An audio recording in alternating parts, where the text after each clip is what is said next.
بارك الله لنا ولكم في القرآن العظيم. وقال رسول الله صلى الله عليه وسلم: يحمل هذا العلم من كل خلف عدوله ينفون عنه تحريف الغالين وانتحال المبطلين وتأويل الجاهلين. صدق رسول الله صلى الله عليه وسلم. بارك الله لنا ولكم في القرآن العظيم ونفعنا وإياكم بالآيات والذكر الحكيم. اللهم صل على محمد وعلى آل محمد كما صليت على إبراهيم وعلى آل إبراهيم إنك حميد مجيد. اللهم بارك على محمد وعلى آل محمد كما باركت على إبراهيم وعلى آل إبراهيم إنك حميد مجيد. محترم حضرات علماء کرام, সমবেত ইসলাম প্রিয় নবী প্রেমিক তৌহিদি মুসলমান ভাই ও বন্ধুগণ, উত্তর চট্টগ্রামের ঐতিহ্যবাহী আলামিন সংস্থার 3 দিনব্যাপী আজিম উশান মাহফিলের ইসলামী মহাসম্মেলনের সর্বশেষ দিবসের শেষ লগনে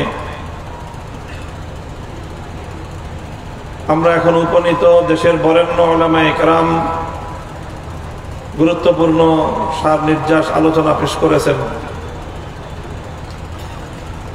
এখন আর নাতি দীর্ঘ আলোচনা করার প্রয়োজন নেই।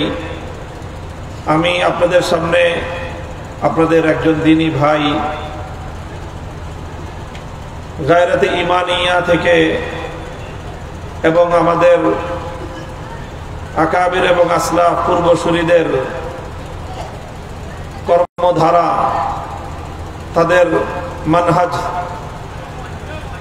তাদের মাসলাক, এই জাতীয় বিষয়গুলো নিয়ে আমাদের বর্তমান প্রজন্মের জন্য কিছু রাহনুমাই, কিছু দিক নির্দেশনা নিয়ে পর্যালোচনা করব। নিজের পক্ষ থেকে কোনো কথা বলার ইচ্ছা আমি রাখি না। আমরা আমাদের সালাফের একটা খুব প্রসিদ্ধ কথা, আমাদের যারা এলেম নিয়ে, উলামাদের কথা নিয়ে, তারিখ এবং ইতিহাস নিয়ে আমরা যারা আলোচনা করি, পর্যালোচনা করি, আমাদের কাছে একটা মাকুলা, একটা বর্ণনা খুবই প্রসিদ্ধ আছে। হযরতে হাসান বসরি রহমতুল্লাহ আলাইহির একটা সুপ্রসিদ্ধ কথা, লাউ আন্না আহলাল ইলমি সানুল ইলম ওয়া ওয়াদাউহু ইনদা আহলিহি লাসাদু বিহি আহলা জামানিহিম, যে যারা আলেম, আল্লাহ পাক রব্বুল আলামিন যাদের কাছে আসমানি ইলমের আমানত দান করেছেন, সেই উলামারা যদি তাদের ইলমের সম্মান রক্ষা করত, উলামারা যদি ইলমের হেফাজত করত, বা উলামারা যদি ইলমের হেফাজত করে, লাসাদু বিহি আহলা জামানিহিম, ইলমের মাধ্যমে আল্লাহ পাক রব্বুল আলামিন আলেমদের কাছে যুগের নেতৃত্ব তুলে দিবেন। ওয়ালাকিন বাযালুহু লিআহলিদ দুনিয়া লিয়ানালু মিন দুনিয়াহুম ফাহানু আলাইহিম, কিন্তু যুগে যুগে দুর্ভাগ্যজনকভাবে যারা ইলমের দিকে মানসুব, মুনতাসিবিনা ইলাল ইলম, যাদেরকে আলেম বলা হয়, আলেম হিসেবে সমাজে যারা পরিচিত, সেই আলেম শ্রেণীর মধ্য থেকে কিছু মানুষ এমন তৈরি হয়েছে, তারা ইলমটাকে দুনিয়াদারদের কাছে বিক্রি করে দিয়েছে দুনিয়া হাসিল করার জন্য, দুনিয়ার স্বার্থ উদ্ধার করার জন্য, দুনিয়ার টাকা পয়সা হাসিল করার জন্য, দুনিয়ার মান মর্যাদা অর্জন করার জন্য, অথবা দুনিয়ার ক্ষমতার হালুয়া রুটি ভাগ বাটোয়ারা পাওয়ার জন্য তারা ইলমকে দুনিয়াদারদের পায়ের সামনে কোরবান করে দিয়েছে। বিনিময়ে তারা কি পেয়েছে? দুনিয়ার ক্ষমতা পেয়েছে না দুনিয়ার মর্যাদা পেয়েছে, না তারা দুনিয়ার কোন স্বার্থ উদ্ধার করতে পেরেছে। ফাহানু আলাইহিম, বরং যেই সকল দুনিয়াদারদের কাছ থেকে দুনিয়া হাসিল করার জন্য আলেম নামধারী কিছু লোক দুনিয়াদারদের পায়ের সামনে ইলমে দ্বীনকে যারা কোরবান করেছে, ফাহানু আলাইহিম, সর্বপ্রথম তারা সেই সকল দুনিয়াদারদের দ্বারাই লাঞ্ছিত হয়েছে। অত্যন্ত গুরুত্বপূর্ণ তারিখী একটা কথা, কোরআন এবং হাদিসের দ্বারা শতভাগ সমর্থিত এই কথা। হাদিসের মধ্যে রাসূল আকরাম সাল্লাল্লাহু আলাইহি ওয়াসাল্লাম উম্মতকে সতর্ক করেছেন যে তোমাদের মধ্যে একদল আলেম এমন হবে, তারা বলবে যে আমরা নাআতিল উমারা, যে আমরা দুনিয়ার ক্ষমতাবানদের কাছে যাব। কেন? যে দুনিয়ার ক্ষমতাবানদের কাছ থেকে, ক্ষমতাসীনদের কাছ থেকে কিছু দুনিয়ার ভাগবটোয়ারা, কিছু টাকা পয়সা, কিছু ক্ষমতা যদি আমরা তাদের কাছ থেকে নিয়ে নিতে পারি, ওয়ানাতাজিলু বিদীনিনা, আমাদের দ্বীন আমরা তাদের কাছ থেকে রক্ষা করব, শুধু তাদের কাছে যাব, দুনিয়ার পোটলাটা নিয়েই আমরা সেখান থেকে চলে আসব। কথা বুঝতেছেন আপনারা আমার? অনেক আলেমের এরকম মাঝে মাঝে চিন্তা হয় যে আমরা দুনিয়ার ক্ষমতাবানদের কাছ থেকে ওনাদের কাছে যাব, গিয়ে তাদের কাছ থেকে শুধু দুনিয়াটা হাসিল করেই চলে আসব। আল্লাহর পয়গম্বর মুহাম্মদ আরবি সাল্লাল্লাহু আলাইহি ওয়াসাল্লাম বলেছেন, লা ইয়াকুনু যালিক কামা লা ইউজতানা মিনাল কাতাদি ইল্লা শাউক। মনে রেখো, মান্দার কাছে যাবা, কাঁটাদার বৃক্ষের কাছে যাবা, আর মনে করবা সেখান থেকে শুধুমাত্র ফুলটা হাসিল করে ফুল পেরে নিয়ে দৌড়ে চলে আসবা, সেই কাঁটাওয়ালা গাছের কাঁটা তোমার গায়ে বিদ্ধ হবে না। এই কথা মনে করে যারা কাঁটাদার বৃক্ষের কাছে শুধুমাত্র ফুল অর্জন করতে যাও, তোমরা বোকার স্বর্গে বসবাস করো। কামালা ইউজতানা মিনাল কাতাদি ইল্লা শাউক, যেই গাছে শুধু কাঁটা আছে সেখানে গেলে কোনোদিন ফুল পাবে না, সেখান থেকে কাঁটার আঘাতই তুমি পাবে।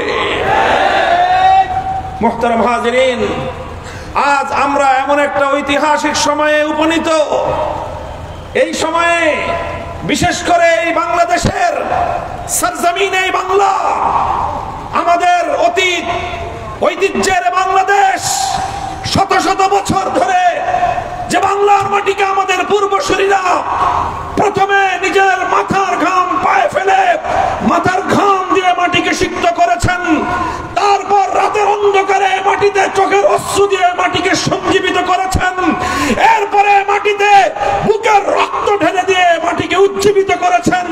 সেই মাটির সর্বশেষ আশ্রয় এবং ভরসার স্থল এই জাতির আলেম সমাজ।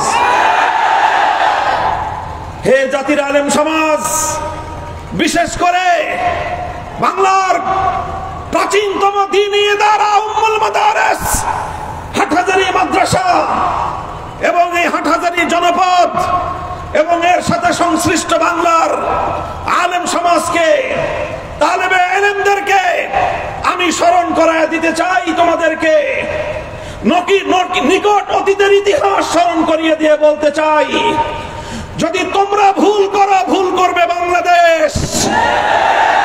তোমরা যদি অটল অবিচল থাকতে না পারো, ধ্বংস হবে বাংলাদেশ। তোমরা যদি অবিচল এবং অটল থাকতে পারো, রক্ষা পাবে বাংলাদেশ।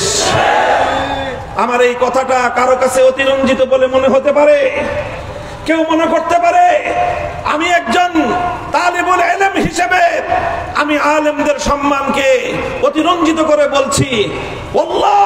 আল্লাহর কসম খেয়ে বলি, আমি আমার এই জীবদ্দশায় বাংলাদেশের ইতিহাস যতটুকু আমি দেখেছি, যতটুকু আমি ইতিহাসের পাতা থেকে পড়েছি, আমি দেখেছি বারবার এ বাংলার ক্রান্তিকালে আলেম সমাজ তারা এই বাংলাদেশের এই জমিনের স্বাধীনতা, এই জাতির স্বকীয়তা রক্ষার জন্য দুর্ভেদ্য প্রাচীরের মতো দাঁড়িয়ে গেছে। তারা হলো আলেম সমাজ। দেখো, 2013 সালের ইতিহাস পর্যালোচনা করো। 2013 সাল খুব বেশি দিন আগের কথা নয়, মাত্র এক যুগ আগের কথা। 12 বছর আগের বাংলাদেশ, বাংলাদেশের 2013 সালের ফেব্রুয়ারি মার্চের বাংলাদেশ যদি কেউ পর্যালোচনা করো, বাংলাদেশের স্বাধীনতার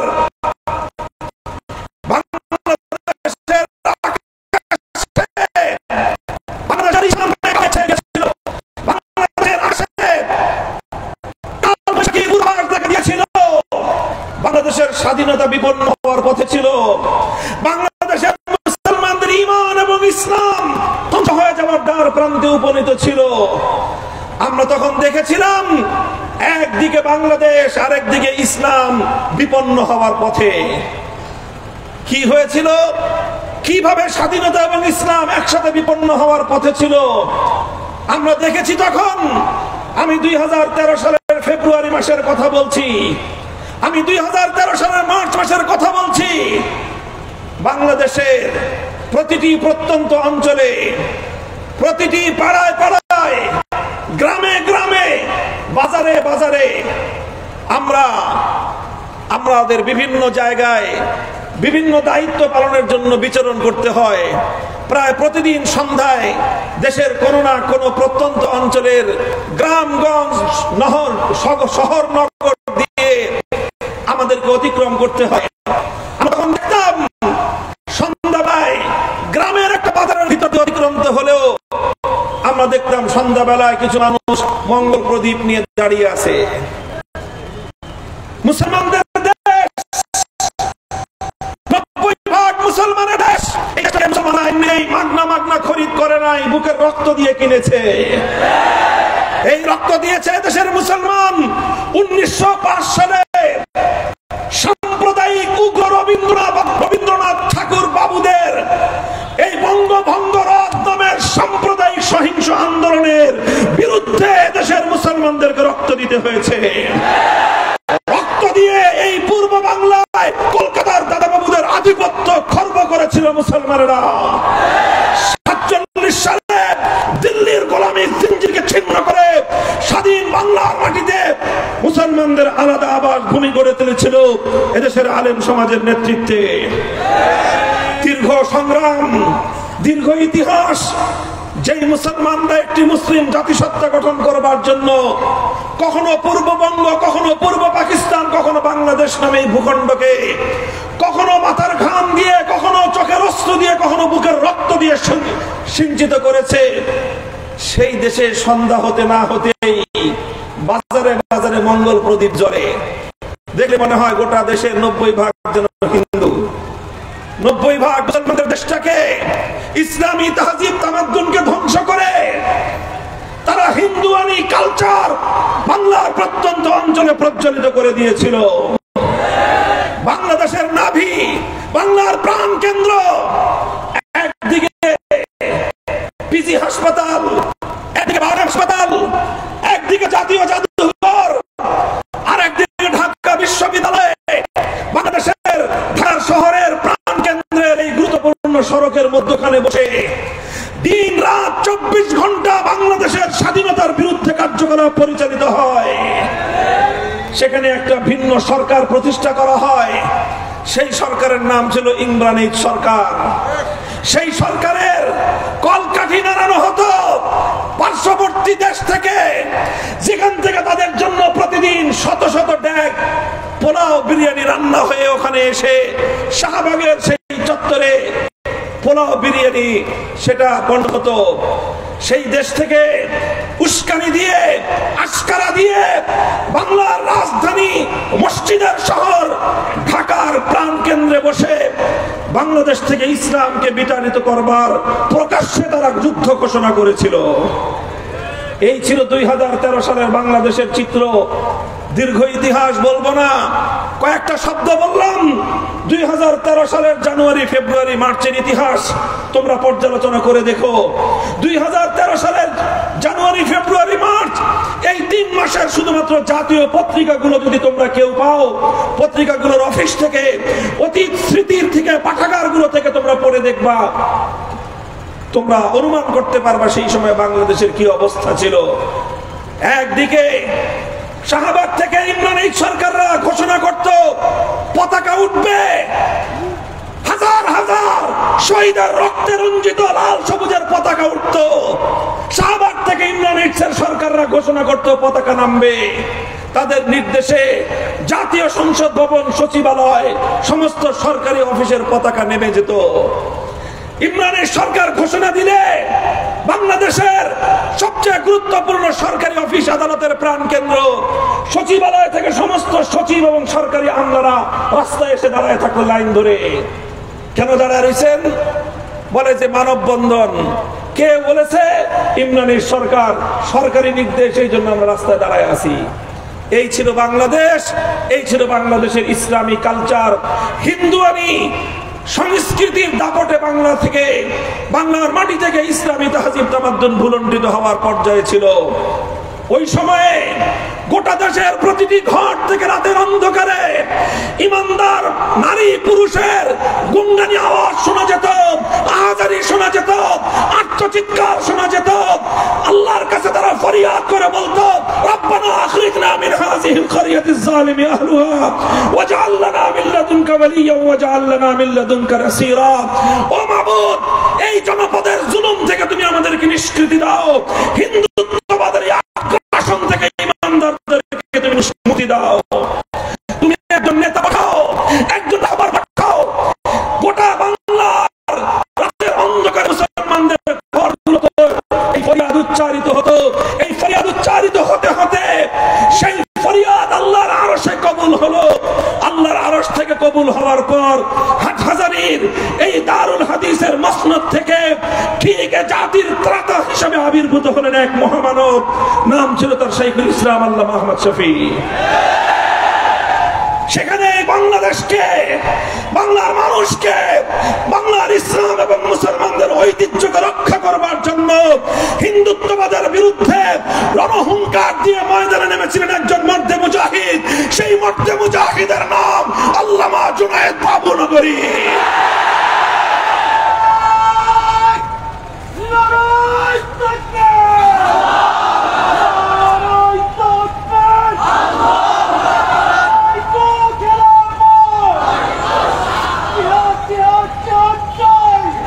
মুহতারাম হাজিরিন, এই অবস্থার মধ্য দিয়ে 2013 সালের 6 এপ্রিল ঢাকার প্রাণ কেন্দ্র শাপলা চত্বরে লং মার্চ হলো।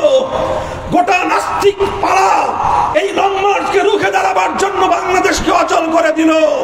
ফ্যাসিবাদী শেখ হাসিনার নেতৃত্বে মুরগি চোরা শাহরিয়ার কবিরদের দল হেফাজতে ইসলাম বাংলাদেশকে রুখে দেওয়ার শপথ গ্রহণ করলো। শাইখুল ইসলামের সৈনিকেরা, বাংলার মুসলমান সিংহ শার্দুলেরা শপথ নিল, নৌপথ, রেলপথ, রাজপথ অবরোধ করতে পারবা, শাপলা চত্বরে হেফাজতের কর্মীদের অগ্রযাত্রা রুখে দিতে পারবা না। বাংলার ইতিহাস সাক্ষী, 50 বছরের সমস্ত রেকর্ড ব্রেক করে 6 এপ্রিল শাপলা চত্বরে লং মার্চের কাফেলা মিলিত হয়েছিল। এরপরের ইতিহাস 6 এপ্রিল থেকে 5 মের ইতিহাস। এরপরের ইতিহাস বাংলার প্রতিটি অঞ্চলে অঞ্চলে হেফাজতে ইসলামের ছড়িয়ে পড়বার ইতিহাস।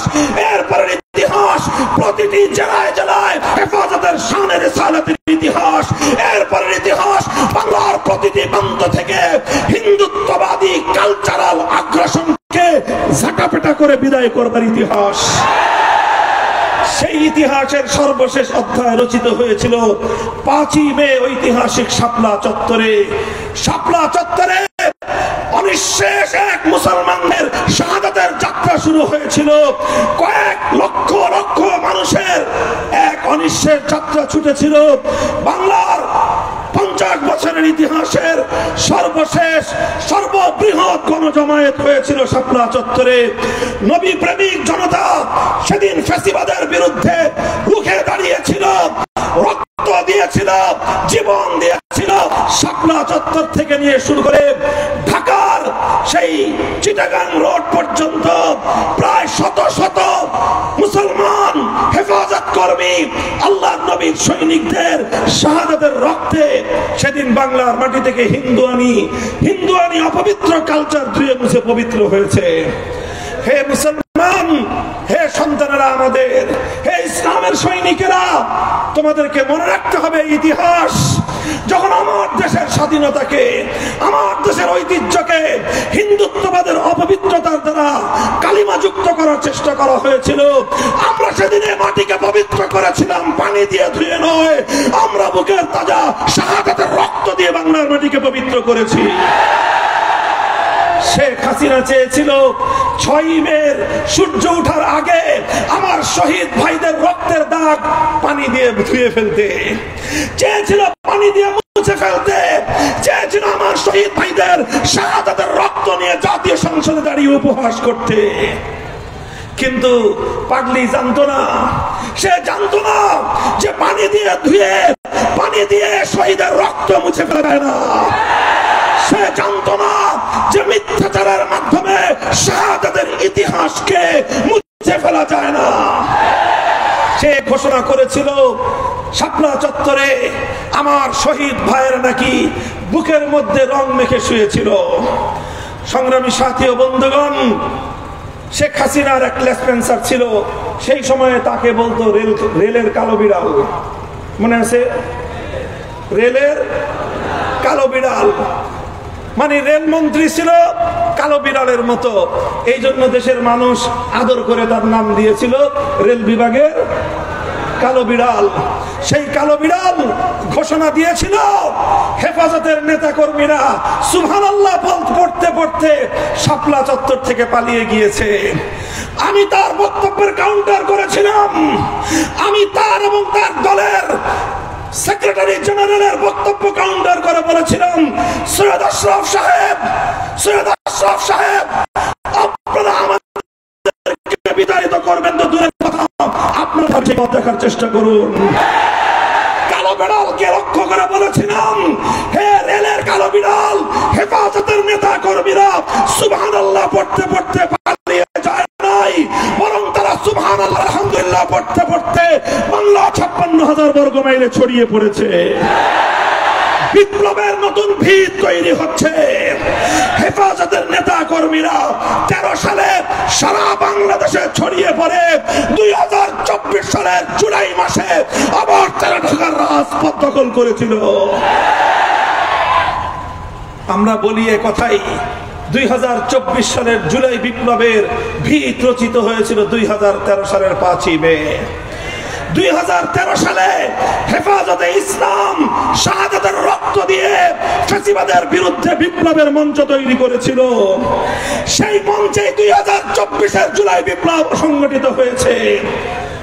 কাজেই হে আমার ভাইয়েরা, হে আমার তালেবে ইলম সাথীরা, হে হাটহাজারী, বাবুনগর এবং অন্যান্য কওমি মাদ্রাসার সন্তানেরা, তোমরা মনে রেখো তোমাদের পূর্বপুরুষদের বীরত্বগত ইতিহাস, তারা যদি সেদিন জুলুমের বিরুদ্ধে রুখে না দাঁড়াতেন, সেদিন যদি শাপলা চত্বরে আল্লামা জুনায়েদ বাবুনগরী রহমাতুল্লাহ আলাইহি বুলেটের মুখে নিজের বুক চিতিয়ে দাঁড়িয়ে না যেতেন, বাংলাদেশের স্বাধীনতা সেদিনই বিপন্ন হতো। আমি আমার সর্বশেষ যে পয়গামটা তোমাদেরকে দিয়ে যেতে চাই, আমি বলছি, হে আলেম সমাজ, আমাদের ত্যাগ এবং কোরবানির মাধ্যমে আল্লাহ পাক রব্বুল আলামিন আমাদের ইজ্জত লিখে রেখেছেন। মনে রাখো, আমরা যতদিন অন্যায়ের সঙ্গে নিরপেক্ষ থাকব, আমরা যতদিন হকের ঝান্ডা নিয়ে সামনে অগ্রসর হব, ইজ্জতের সম্মান এসে আমাদের পদচুম্বন করবে। নাহনু কওমুন আ'আজ্জানাল্লাহু বিল ইসলাম, আমরা সেই জাতি আল্লাহ পাক রব্বুল আলামিন যাদেরকে ইজ্জত এবং সম্মান দিয়েছেন ইসলামের মাধ্যমে।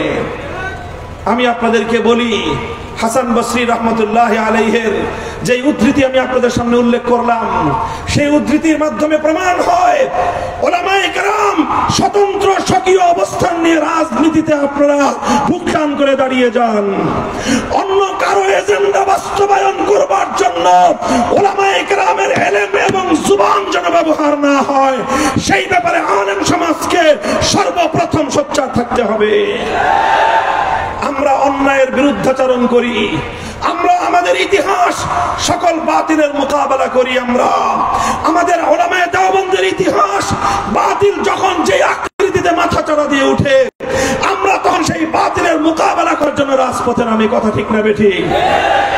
আমাদের বর্তমান আমির হেফাজত, আমাদের বর্তমান আমির হেফাজত বাংলার আলেমকুল শিরোমণি আল্লামা শাহ মুহিবুল্লাহ বাবুনগরী বর্তমান সময়ের সকল বাতিলের মোকাবেলায় নিরপেক্ষ ভূমিকা পালন করে চলেছেন। আল্লামা জুনায়েদ বাবুনগরীর প্রধান হাতিয়ার হিসেবে, তার প্রধান সৈনিক হিসেবে জালিম শাহী ফ্যাসিবাদী শেখ হাসিনা মামুনুল হককে চিহ্নিত করেছিল। আমি তার টার্গেট ছিলাম না, তার টার্গেট ছিল আল্লামা জুনায়েদ বাবুনগরী। তিনি জুনায়েদ বাবুনগরীর হাতকে দুর্বল করতে চেয়েছিলেন, তিনি জুনায়েদ বাবুনগরীর সংগ্রামকে ব্যর্থ করে দিতে চেয়েছিলেন। তিনি মনে করেছিলেন মামুনুল হক জুনায়েদ বাবুনগরীর সৈনিক, মামুনুল হককে তোমরা অচল করে দাও, জুনায়েদ বাবুনগরী অচল হয়ে যাবে। আল্লামা জুনায়েদ বাবুনগরীর ভয়ে শেখ হাসিনা প্রতিটি মুহূর্তে শঙ্কিত থাকতো। এই জন্য আমি মনে করি, এবং এটা আমি বারবার বলে আসছি, শেখ হাসিনা অন্যায় ভাবে, ষড়যন্ত্রমূলক ভাবে সে তার শত্রুকে চিহ্নিত করে সর্বপ্রথম আল্লামা আহমদ শফি রহমতুল্লাহ আলাইহিকে তারা শহীদ করেছে।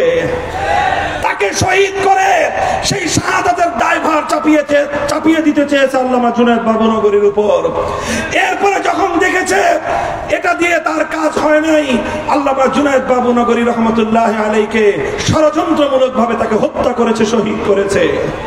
শহীদ ইসলাম আল্লামা জুনায়েদ বাবুনগরী রহমতুল্লাহ আলাইহি চলে গেছেন।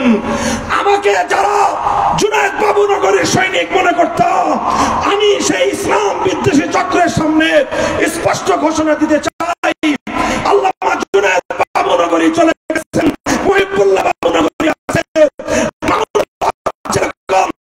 জুনায়েদ বাবুনগরী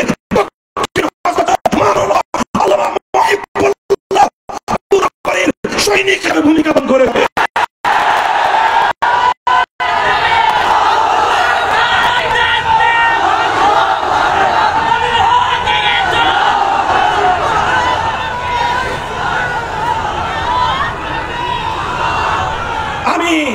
স্পষ্ট ভাষায় বলেছি, জাতির অভিভাবক বর্তমানে আল্লামা মুহিবুল্লাহ বাবুনগরী, বাংলাদেশের সর্বশীর্ষ আলেমে দ্বীন আল্লামা মুহিবুল্লাহ বাবুনগরী। ইসলামের দৃষ্টিকোণ থেকে যেটাকে তিনি ভুল মনে করবেন সেটাকে তিনি অকপটে ভুল বলবেন, যেটাকে তিনি বাতিল মনে করবেন তিনি বাতিল বলবেন, আর বাতিলদেরকে তাদের বাতিল মতবাদ ত্যাগ করার জন্য তিনি আহ্বান জানাবেন। এতে কারো যদি বেজার লাগে, খারাপ লাগে, আমাদের কিছু করার নাই। কথাটা বেঠিক? আল্লামা মুহিবুল্লাহ বাবুনগরী হাফিজাহুল্লাহ তিনি বর্তমান জাতির অভিভাবকত্বের জায়গা থেকে খালিসান লিওয়াজহিল্লাহ, একমাত্র আল্লাহকে সন্তুষ্ট করার উদ্দেশ্যে, আল্লাহর রাসূল এবং সাহাবায়ে কেরামের মহব্বতের দ্বারা তার দিল ভরপুর। এই জন্য তিনি শানে সাহাবার পক্ষে কথা বলেন। সাহাবীদের বিরুদ্ধে কারো দ্বারা চুল পরিমাণ কোন কটূক্তি হলে আল্লামা মুহিবুল্লাহ বাবুনগরী সিংহের মতো গর্জন দিয়ে ওঠেন। ওনার আঞ্চলিক কথাবার্তার, আঞ্চলিকতার এই সকল মার পেছে কেউ যদি ওনার এই বক্তব্যকে, ওনার ব্যক্তিত্বকে, ওনার নেতৃত্বকে প্রশ্নবিদ্ধ করতে চাও, আমার স্পষ্ট ঘোষণা, আমাদের সঙ্গে প্রথমে মোকাবেলা করতে হবে। 2 নম্বর কথা, আল্লামা মুহিবুল্লাহ বাবুনগরী কাউকে খুশি করার জন্য কারো বিরুদ্ধে কথা বলেন না। খুশি করতে চান একমাত্র কাকে? চিৎকার করে বলে একমাত্র কাকে? আল্লাহকে খুশি করা তার মাকসাদ, আল্লাহর রাসূলকে খুশি করা তার মাকসাদ। এই জন্য তিনি শানে রিসালাতের কথা বলেন, এই জন্য তিনি শানে সাহাবার কথা বলেন। আল্লাহকে খুশি করার জন্য শানে রিসালাত, রাসূলকে খুশি করার জন্য শানে সাহাবা, এটাই হলো মুহিবুল্লাহ বাবুনগরী। তবে অনেকে আছেন যারা কোন ক্ষমতাবান, বর্তমান ক্ষমতাবান অথবা অতীত ক্ষমতাবান অথবা সম্ভাব্য ক্ষমতাবানদেরকে খুশি করার জন্য ইসলামী এজেন্ডাকে আপনার রাজনীতির মাঠে নিয়ে আসেন। আমি তাদেরকে সতর্ক করব, খবরদার, ইসলামের কথা ইসলামের স্বার্থে বলবেন। ইসলামের কথা কোন বাতিল মতবাদের সমর্থনের জন্য বলবেন না। যদি বলেন রাজপথে আপনারা আমাদেরকে আপনাদের প্রতিপক্ষ হিসেবে পাবেন। মুহতারাম হাজিরিন, আমি আমার কথা সমাপ্ত করব। আখেরি পয়গাম আমার মদিনাতে, এই বসেন, সর্বশেষ পয়গাম মদিনায়। আল্লাহর নবী মদিনা সনদের মাধ্যমে একটা নতুন রাষ্ট্রের সূচনা করেছিলেন। আপনারা জানেন? জানেন? কথা বলেন না কেন? মদিনা সনদের মাধ্যমে একটা নতুন রাষ্ট্রের সূচনা করেছিলেন। সেই মদিনায় তিনটা জাতি বসবাস করত, মুসলিম, ইহুদি আর হলো মুশরিক এবং পৌত্তলিক। তিন জাতির মধ্যে চুক্তি হয়েছিল, শান্তি চুক্তি। কেউ কারো বিরুদ্ধে যুদ্ধ করবে না, কেউ কারো বিরুদ্ধে শত্রুকে সাহায্য করবে না, কেউ কারো বিরুদ্ধে উস্কানি দিবে না। সর্বপ্রথম এই চুক্তি ভঙ্গ হয়েছিল ইহুদি গোত্র বনু কাইনুকার মাধ্যমে। ঘটনা সিরাতের কিতাবের মধ্যে, ইতিহাসের কিতাবের মধ্যে বিস্তারিত লেখা হয় যে একজন মুসলিম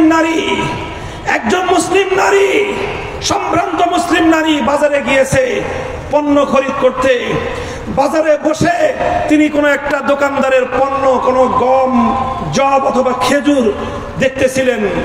পেছন থেকে এক ইহুদি, দুষ্ট এক ইহুদি, চরিত্রহীন এক লম্পট ইহুদি এসে সেই মুসলিম সম্ভ্রান্ত নারীর কাপড়, পরিধেয় বস্ত্র, সেই বস্ত্রের যে ইজার অর্থাৎ নিম্নাঙ্গে পরিধেয় বস্ত্র, যেটাকে আমরা বর্তমানে আমাদের বাংলার আঞ্চলিক ভাষায় কোথাও পেটিকোট বলা হয়, ছায়া বলা হয়, এই জাতীয় কাপড় মদিনার নারীরা পরতেন। ওনার নিচের কাপড়টাকে পেছন দিক দিয়ে কাটা দিয়ে ওনার পিঠের সাথে যেই কাপড় পরিহিত উপরের জামা, সেই জামার সাথে আটকে দিয়েছে। দুষ্টমি করলো, ষড়যন্ত্র করলো, একজন মুসলিম নারীর ইজ্জত নিয়ে এসে ছিনিমিনি খেললো। মুসলিম নারী বিষয়টা বুঝতে পারেন নাই, এটা হয়েছে তার অবচেতনে। দোকান থেকে যখন তিনি তার প্রয়োজন সেরে দাঁড়িয়ে গেলেন, দাঁড়িয়ে যাওয়ার সাথে সাথে তার পিঠের পিছন দিকে বিদ্ধ শরীরের নিম্নাঙ্গের কাপড় আটকানো, সুতরাং দাঁড়ানোর সাথে সাথে নিম্নাঙ্গে পরিহিত, শরীরের নাভির নিচে পরিহিত কাপড়টা পিঠের উপরে উঠে গেল। কি ভয়াবহ এক চিত্র! সম্ভ্রান্ত একজন নারী বাজারের মধ্যে শত শত মানুষের সামনে তার সতর খুলে গেল। তিনি চিৎকার করে বেহুশ হয়ে মাটির মধ্যে পড়ে গেলেন। দৃশ্যটা দেখলেন একজন সাহাবী, একজন মুসলিম, তার এক বোনের আত্মচিৎকার শুনলেন। মুসলমান সমাজের সামনে তাদের এক নারীর ইজ্জত সম্ভ্রমের উপর এক দুরাচার ইহুদির এইভাবে ষড়যন্ত্র হস্তক্ষেপ করতে দেখলো। দেখার পরে কি করলো তারা? নীরব হয়ে বসেছিলেন। কি করলেন? নিশ্চুপ হয়ে বসেছিলেন না দেন দরবার করবেন সে অপেক্ষা করলেন? না, কোনো কিছু করেন নাই। তিনি দেখেছেন কোন ইহুদি এই ষড়যন্ত্র করেছিল। ওই ইহুদিরা মুসলিম নারীর এই অসম্মান দেখে অট্টহাসিতে ফেটে পড়লো। হাতে তালি মেরে মেরে তারা আনন্দ উল্লাস করতে লাগলো। এদিক দিয়ে মুসলিম আমার বোন, আমাদের মা, এক মুসলিম নারী বাজারে অপমানিত হয়ে শত শত মানুষের সামনে রাস্তায় বেহুশ হয়ে লুটিয়ে পড়লেন। এই দৃশ্য এক মুসলিম যুবক দেখে বরদাস্ত করতে পারলেন না। তার কোষবদ্ধ তরবারি কোষ থেকে মুক্ত করে সেই দুরাচার ইহুদির গর্দানের উপরে এক আঘাত করে দেহ থেকে তার কল্লা আলাদা করে দিলেন। মুসলমান নারীর ইজ্জত নিয়ে ছিনিমিনি খেলবে যে কুলাঙ্গার, আল্লাহর জমিনে বেঁচে থাকবার কোন অধিকার তার নাই, কোন অধিকার তার নাই। এই ঘটনার পর সঙ্গে সঙ্গে পাল্টা আরেক ইহুদি সেই মুসলিম যুবকের উপর আক্রমণ করলো। আক্রমণ চালিয়ে সেই মুসলমানকে শহীদ করে দিল। বাজারে তিনটা ঘটনা ঘটলো। আমার এক মুসলিম বোনের ইজ্জত নিয়ে ছিনিমিনি খেলা হলো, এক দুরাচার ইহুদিকে জাহান্নামে পাঠানো হলো, আর সেই মুসলমান এক বোনের ইজ্জতের আব্রুর নিরাপত্তা রক্ষা করতে গিয়ে এক মর্দে মুজাহিদ মুসলমান সাহাবী শাহাদাতের রক্ত দিয়ে মদিনার জমিনে ইসলামের বিজয়ের কেতন, ইসলামের ইতিহাসকে তিনি গৌরবান্বিত করলেন।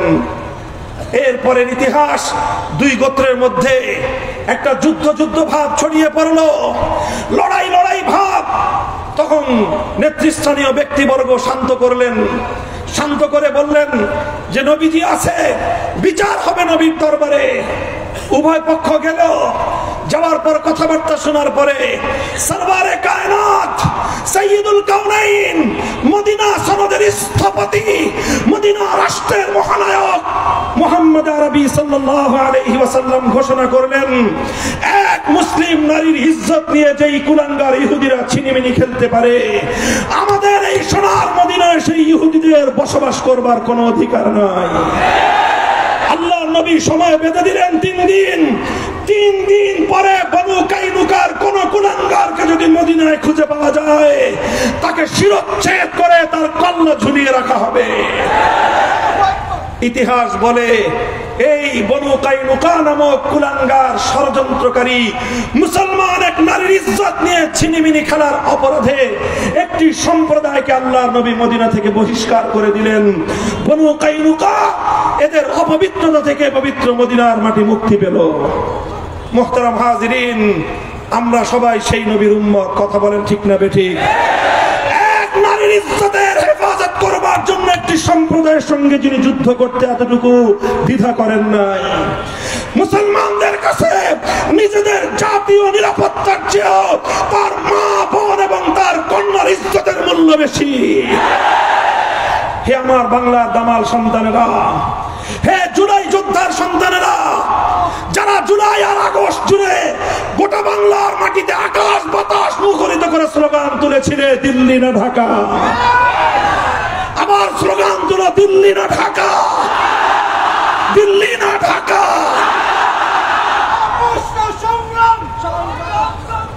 মুহতারাম হাজিরিন, আজ আমরা বলতে চাই, হে মুসলমান, হে মুসলমান বাবারা, হে মুসলিম ভাইয়েরা, হে মুসলিম যুবক সন্তানেরা, আজ তোমার এই বাংলার মাটিতে শহীদ সাইফুল ইসলাম আলিফের রক্তের দাগ এখনো তোমাদের চট্টগ্রাম থেকে মুছে যায়নি। এখনো আমার আলিফ ভাইয়ের মাসুম শিশু কন্যার চিৎকার থেমে যায়নি। এখনো তার সাইফুল ইসলাম আলিফের মায়ের আহাজারি বন্ধ হয়নি। এখনো তার বিধবা স্ত্রীর শোক সম্পন্ন হয়নি।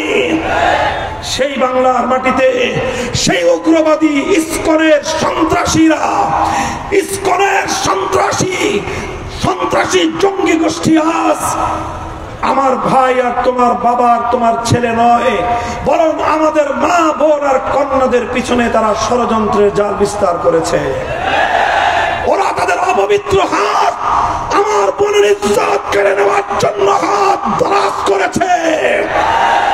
হে আলামিন পরিষদের এই লক্ষ জনতার ইসলামী মহাসম্মেলনের গৌরবদীপ্ত মুজাহিদিনরা, আমি তোমাদের কাছে জিজ্ঞাসা করতে চাই, যে হাত তোমার বোন তোমার কন্যার ইজ্জত লুণ্ঠন করার জন্য এগিয়ে আসবে, সে হাত আমরা ভেঙে গুড়িয়ে দিতে চাই, ভেঙে গুড়িয়ে দিতে চাই।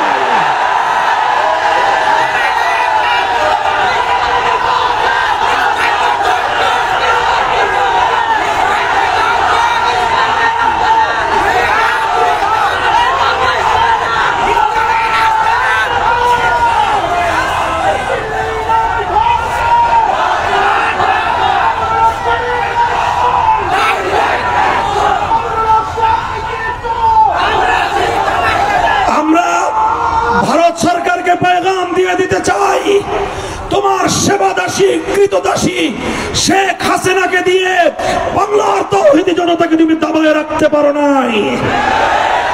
এবার তুমি ছদ্মাবরণে ইসকনের ষড়যন্ত্রকারী সন্ত্রাসী গোষ্ঠীকে আমার বাংলার নারীদের ইজ্জত দিয়ে ছিনিমিনি খেলবার জন্য তুমি লেলিয়ে দিয়েছ। আমরা হুঁশিয়ার করে দিতে চাই, বাংলাদেশ সরকারকে বলতে চাই, আলিফ হত্যাকাণ্ডের জন্য ইসকনকে যথাযথ উপায়ে কাঠগড়ায় দাঁড় করিয়ে বিচার করে ওদেরকে নিষিদ্ধ এখনো করেন নাই আপনারা। তাই আজ ওরা দুঃসাহস দেখায়, ওরা অসংখ্য অগণিত মুসলিম নারীদেরকে ভাগওয়া ট্র্যাপের মধ্যে ফেলে মুসলমানদের সরল প্রাণ মেয়েদেরকে কালা জাদু করে নানা ধরনের বশীভূতকরণের কার্যক্রমের মধ্য দিয়ে মুসলিম মায়েদের গর্ভে হিন্দুদের নাপাক বীর্যের সন্তান জন্ম দেওয়ার এক ভয়াবহ ষড়যন্ত্র নিয়ে ওরা মাঠে নেমেছে। মুসলমান, আমরা এখনো যদি ঘুমিয়ে থাকি, আরে কোন কন্যার যখন ইজ্জতের নিরাপত্তা থাকে না, কোন বোনের ইজ্জত যখন লুণ্ঠিত হয়, কোন মায়ের ইজ্জতের উপর যখন কোন সন্ত্রাসী হাত বাড়ায়, মায়ের সন্তান হিসেবে, বোনের ভাই হিসেবে, কন্যার বাবা হিসেবে বেঁচে থাকার চেয়ে মরে যাওয়া অনেক ভালো। মরতে না পারলে কচু গাছে গলায় দড়ি দেওয়া দরকার। আমরা শপথ নিতে চাই, আর কোন মায়ের ইজ্জত লুণ্ঠিত হতে দেব না, আর কোন আমার বোনকে ট্র্যাপে ফেলতে আমরা দেব না। আমার কোন কন্যার ইজ্জত নিয়ে যদি ছিনিমিনি খেলা হয়, টেকনাফ থেকে তেতুলিয়া বিদ্রোহের আগুন জ্বলবে, আগুন জ্বলবে, আগুন জ্বলবে।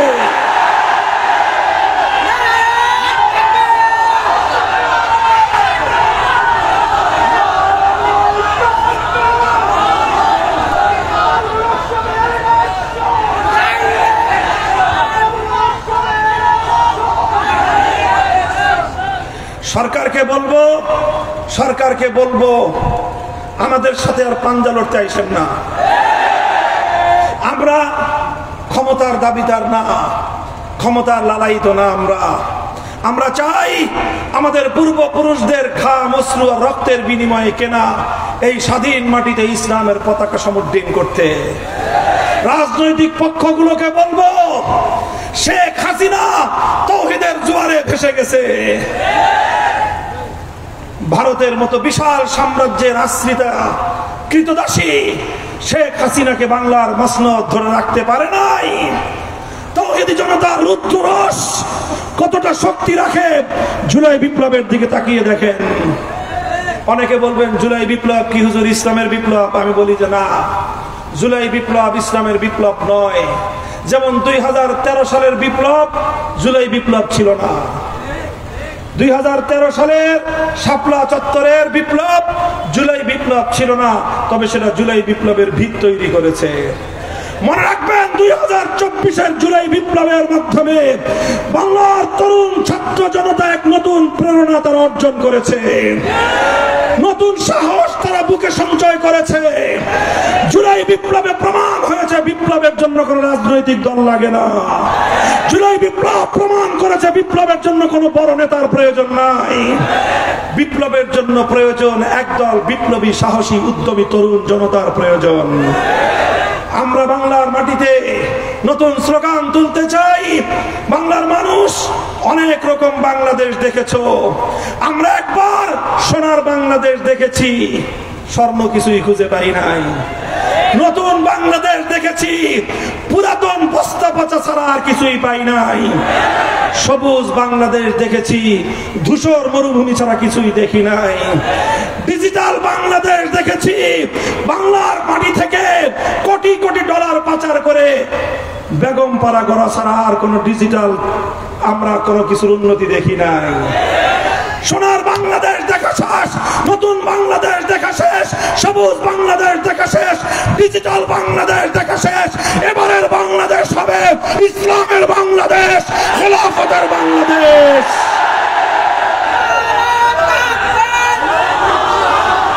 এই প্রস্তুত আছো? বিপ্লবের জন্য প্রস্তুতি গ্রহণ করো, বিপ্লবের জন্য নিজেদেরকে প্রস্তুত করো, খোদার দরবারে অশ্রু ছেড়ে ফরিয়াদ করো, ঘাম ঝরানো মেহনত আর শ্রম দাও, বুকের মধ্যে শাহাদাতের রক্ত সঞ্চয় করো। এ মাটি আমার পূর্বপুরুষরা আজাদ করেছে, এ মাটির চূড়ান্ত গন্তব্য হবে সোনার মদিনার ইসলাম ইনশাআল্লাহ। আল্লাহ পাক রব্বুল আলামিন কবুল করেন। আমাদের পূর্বপুরুষদের কবরগুলোকে আল্লাহ পাক জান্নাতের নিয়ামতের দ্বারা রহমতের বৃষ্টি দ্বারা সিঞ্চিত করুন। আমাদের বর্তমান আমির হেফাজত হাটহাজারীর হযরত আল্লামা কুরাইশি হাফিজাহুল্লাহ সহ আমাদের এই আকাবিরিনদের ছায়া আল্লাহ পাক আমাদের মাথার উপর দীর্ঘায়িত করুন। নাসরুম মিনাল্লাহি ওয়া ফাতহুন করিব।